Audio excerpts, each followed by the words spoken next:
Hey, this is my review for Furious 7. So I just recently dipped into Fast and Furious 1 through 6.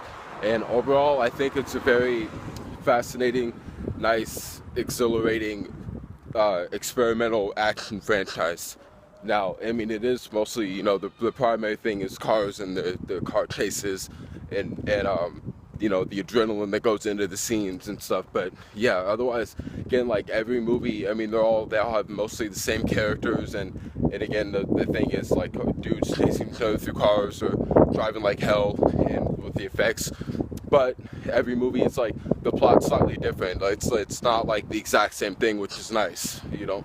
I mean, because there can be some cliche. Obviously, there's some action cliches or cliches for the series, but it's not the exact same thing every time. You always get a little twist or something. Like they make it as fresh as they can. But my favorite films out of the seven are 1, 2, 5, and 7, and those I enjoyed the most and wasn't like bored because they're all again really good, interesting movies. But to me, some of them spend too much time on like the characters and trying to put more plot into it, even though it is again mostly about the cars. So sometimes I just find myself sitting there wanting like them to just get to the chases or whatever. But yeah, overall though. Yeah, any downs to it?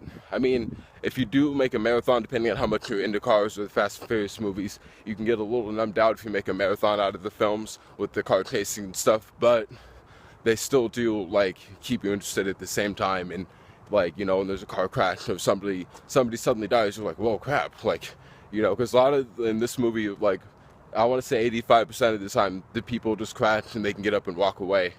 But yeah, not everybody gets out unscathed, at least not always. So, but yeah, but for this one though, I've been wanting to see it because James Wan was helming it. And it was the seventh one, so just and with the plot, like it all like seems cool, and I like Paul Walker, and I was upset I was like sad when he died. Obviously not like those that knew him in the Fast cast and his family, but I mean like many of people, they were like affected by it and were like sad to a degree. So, um, but it was a nice like honorary film for Paul, like the last film for Paul Walker, as was Brick Mansions, I think too.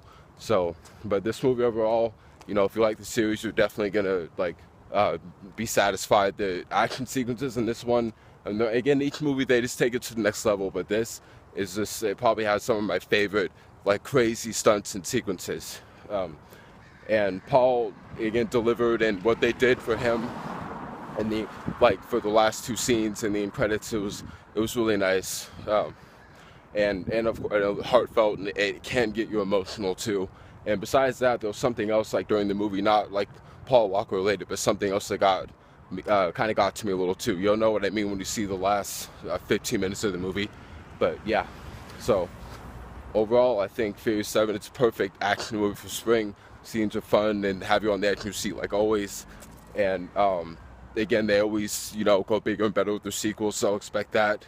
And The Rock, this movie, I like his character in the most. First couple of movies, he was alright, but this, like, he had some more kind of cheesy, funny as hell one-liners. So yeah, the cast is good. It's a good final film for Paul, and like a kind of a good, like a bittersweet goodbye. And yeah.